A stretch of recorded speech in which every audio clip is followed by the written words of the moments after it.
melaksanakan tidak semudah itu. Justru ini aparatnya yang tidak mau melaksanakan aturan. Akalnya banyak sekali. Itu 4 hari yang lalu ketika kami ketemu di KPK, saya ulangi. KPK mengatakan itu banyak tuh penguasaan tanah, izin tambang. Oh, sudah dicabut nih. Saya nih pengalaman saya juga. Ada sudah dicabut oleh Mahkamah Agung. Tidak dilaksanakan sampai 1,5 tahun. IUP tadi yang dikatakan oleh Mas Gibran. Ada perintah dari Mahkamah Agung itu IUP yang di sana dicabut, ini vonis sudah inkrah. 1,5 tahun tidak jalan. Ketika kita ngirim orang ke sana, petugasnya tiba-tiba dipindah. Yang baru ditanya kami tidak tahu.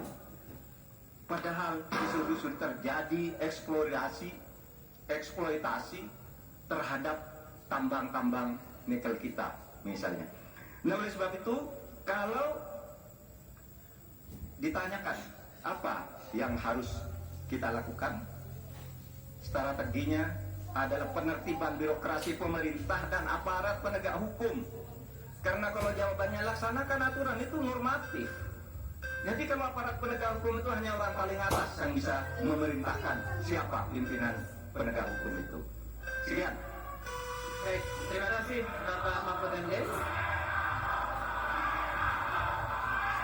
Ibu, dan selanjutnya kami persilakan untuk calon wakil presiden nomor urut 1 Bapak Muhaimin Iskandar untuk menanggapi. Waktunya 1 menit Pak, dimulai saat berbicara, silakan. Iya, terima kasih. Saya tambahkan Pak Mahfud, salah satu upaya kita agar tidak terjadi konflik antara proyek pembangunan nasional, terutama PSN, dengan masyarakat adat, kita harus betul-betul punya prinsip tidak ada satupun yang ditinggalkan dalam mengambil keputusan. Libatkan itu masyarakat adat. Menghormati masyarakat adat bukan memakai pakaian adat setahun sekali 17 Agustus, bukan. Menghormati masyarakat adat adalah memberikan ruang hak ulayat mereka, hak budaya mereka, hak spiritual mereka, hak dan kewenangan mereka menentukan cara membangun. Dengan cara penghormatan itu saya kira Pak Mahfud, apa yang saya sampaikan tadi bisa berjalan dengan lancar. Problem-problem bisa diatasi dengan baik. Karena itu dalam catatan saya, tetap saya catat supaya tidak salah, karena ini bagian dari agar kita tidak salah jalan di dalam melaksanakan pembangunan kita. Baik Pak Muhaimin, terima kasih. Dan selanjutnya, tenang ya, kami akan persilakan calon wakil presiden nomor urut 2 Bapak Gibran Rakabuming Raka untuk menanggapi. Waktunya sama 1 menit, dimulai saat berbicara, silakan. Baik, terima kasih Prof. Mahfud. Sebagai seorang ahli hukum, Prof. Mahfud pasti paham bahwa RUU Masyarakat Hukum Adat ini masih kita usahakan untuk didorong. Sekarang juga sudah ada Perpres 28 tahun 2023. Ini sudah ada 1,5 juta hektar hutan adat yang sudah diakui. Memang kuncinya ke depan adalah kita harus perbanyak dialog dengan para tokoh adat, kepala-kepala adat, tokoh masyarakat setempat. Jadi jangan sampai ketika ada pembangunan yang masif ataupun ada PSN, jangan sampai masyarakat adat ini tersingkirkan. Justru harus dirangkul dan diberikan manfaat yang sebesar-besarnya, terutama untuk masyarakat lokal, pengusaha lokal, UMKM lokal, dan termasuk masyarakat adat setempat. Terima kasih. Baik, masih ada waktunya Pak Gibran? Cukup? Oke, baik, terima kasih. Nanti ada waktunya Bapak Ibu. Kita lanjut dulu ya. Kita lanjut dulu, Kita Bapak-Bapak. lanjutkan. Cukup Oke, ya. terima kasih ya. Kita lanjut Terima dulu. kasih. Kita akan kembali dulu ke Pak Mahfud MD, calon wakil presiden nomor urut 3 untuk merespon tanggapan dari calon wakil presiden nomor urut 1 dan 2 yang telah dikemukakan. Waktunya 1 menit, Pak Mahfud. Ya, Silakan. Pak Muhaimin, di meja saya itu ada tumbler. Tulisannya no one left behind. Jangan ada satupun yang tertinggal. Dan itu yang saya lakukan. Kalau Bapak tadi katakan jangan ada yang tertinggal dong. Semua dilibat. Itu yang tadi saya putuskan ketika saya membatalkan 14 pasal Undang-Undang Wilayah Pesisir, justru karena di situ masyarakat adat tidak pernah dilibatkan. Sehingga mereka coba. Sekarang ini masyarakat adat yang ada di hutan-hutan di Kalimantan Timur itu 20.000 orang tidak bisa memilih karena tidak punya KTP. Kenapa tidak punya KTP? Karena katanya dia menghuni hutan negara. Dan kalau hutan negara nggak boleh ada penduduk di situ, padahal dia sudah puluhan tahun di situ. Nah, tentang RUU hukum masyarakat hukum adat sudah masuk di dalam program kami, divisi kami. Memang itu sesudah sejak 2014 tidak jalan, akan kita jalankan. Terima kasih.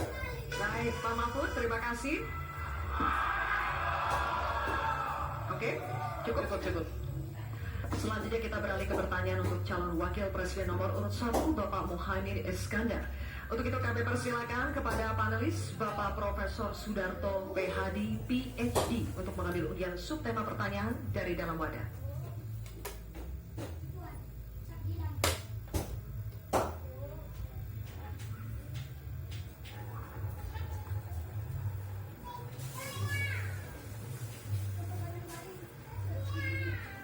Mohon tunjukkan kepada hadirin dan juga kepada kami. Subtemanya adalah desa. Baik. Selanjutnya kami persilakan panelis Ibu Profesor Dr. Sulistiowati Irianto untuk mengambil undian daftar pertanyaan dari dalam wadah. Silakan.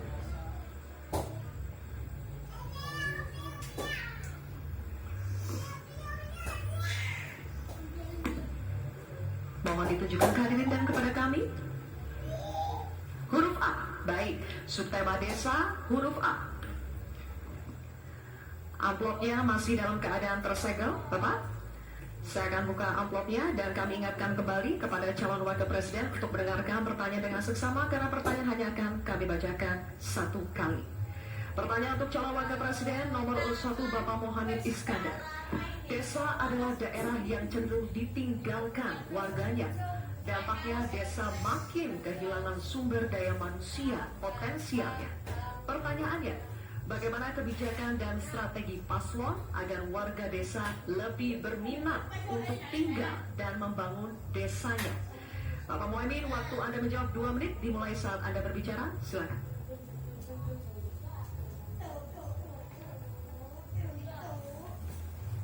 Terima kasih. Saya catat sedikit. Yang penting ini bukan catatan Mahkamah Konstitusi. Hadirin sekalian yang saya muliakan, sebetulnya diawali dari paradigma. Paradigma pembangunan kita itu apa? Dulu kita gagal zaman Orde Baru karena kita membangun dari atas. Dengan pembangunan desa, kita membangun dari bawah.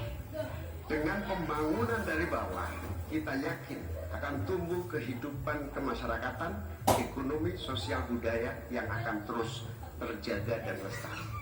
Oleh karena itu, sejak kita mengawali undang-undang pembangunan desa yang diikuti dengan penerapan dana desa yang terus meningkat dari tahun ke tahun, akan terbangun infrastruktur dan transformasi desa dari desa tertinggal menjadi desa maju dan mandiri.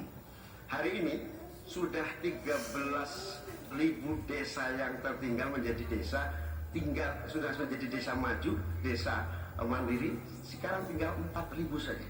Ini bukti bahwa infrastruktur kita berjalan baik, dana desa terlaksana dengan baik, sehingga masyarakat desa semakin kerasan.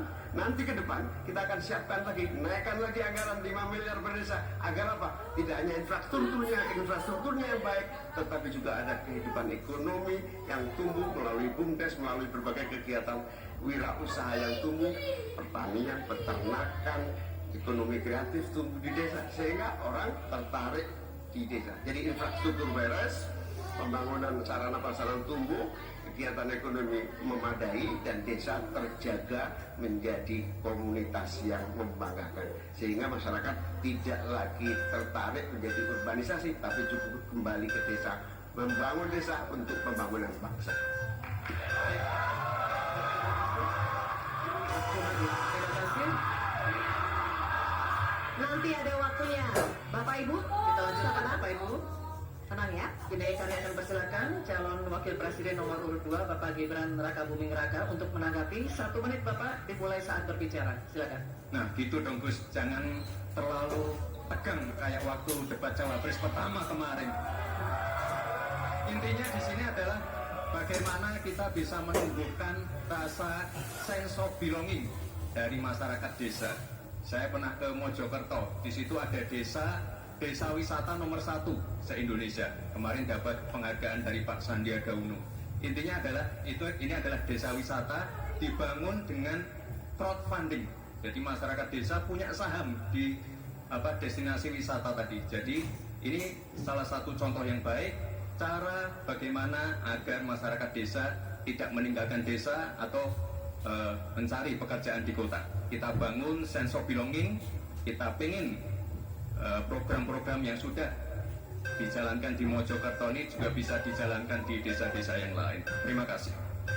Baik, waktunya masih cukup, Pak Gibran. Oke. Nanti ada waktunya. Bapak Ibu, cukup? Pak, Bapak, Nanti ada waktunya, kita lanjutkan ya. Terima kasih. Tenang ya, kita lanjutkan ya.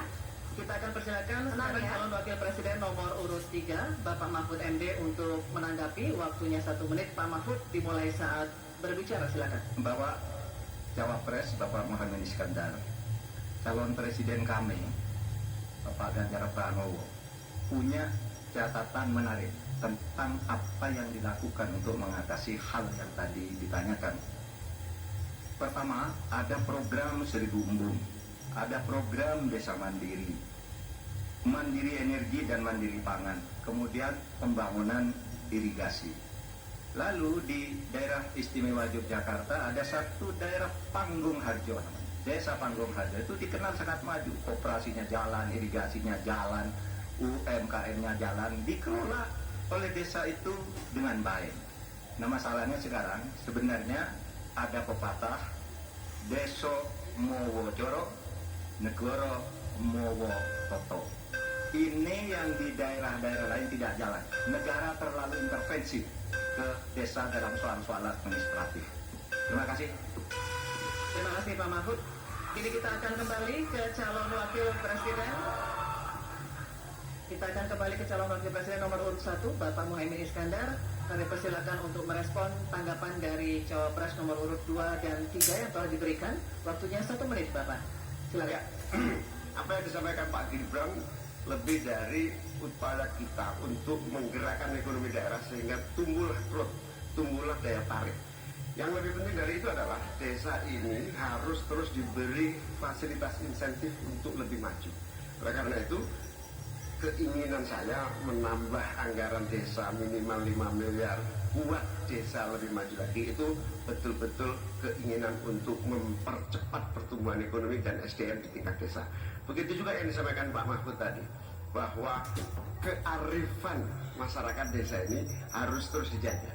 Seluruh tata kelola yang tumbuh dari kultur yang kuat ini harus dijaga betul, bahkan menjadi kekuatan daya tarik wisata, bisa menjadi juga ekonomi kreatif yang kita pasarkan ke berbagai daerah di tiap-tiap desa. Makanya sekarang tumbuh desa wisata di mana-mana, tumbuh ekonomi kreatif yang muncul dari desa.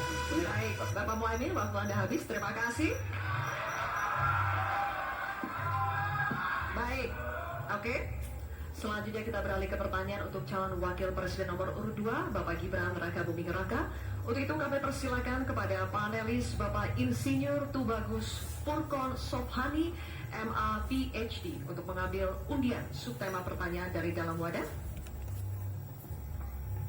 Kembali lagi nih, pengen siaran, pengen makan enak. Ini tadi kita sudah belikan ini. Apa ini namanya? Pisang goreng gendut. Oh, ini beli pisang goreng dapat es juga. Ini namanya bisa pisang goreng. Oke, ini air model. Mereknya pisang goreng gendut. Pas tuh. Ini merek pisang goreng gendut. Ini apa ini? Es.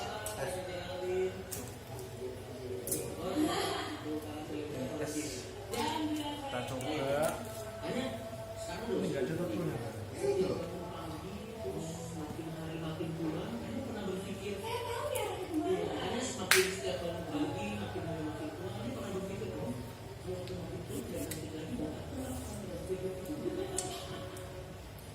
Rasanya itu susu ya. Susunya itu enak karena manisnya itu segar.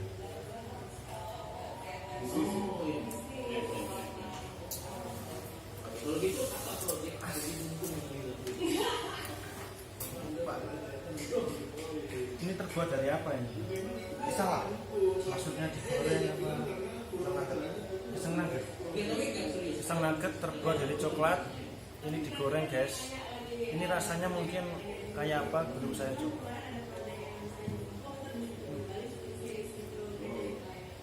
Manis.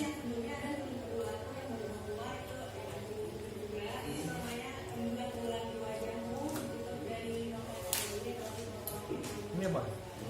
Sosis.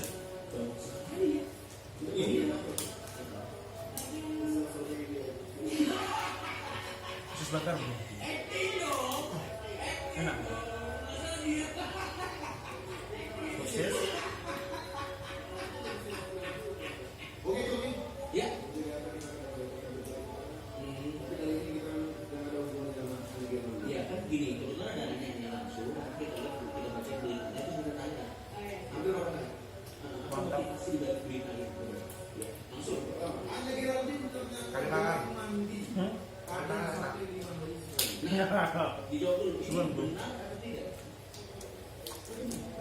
Ini susu manis. Sampai jumpa.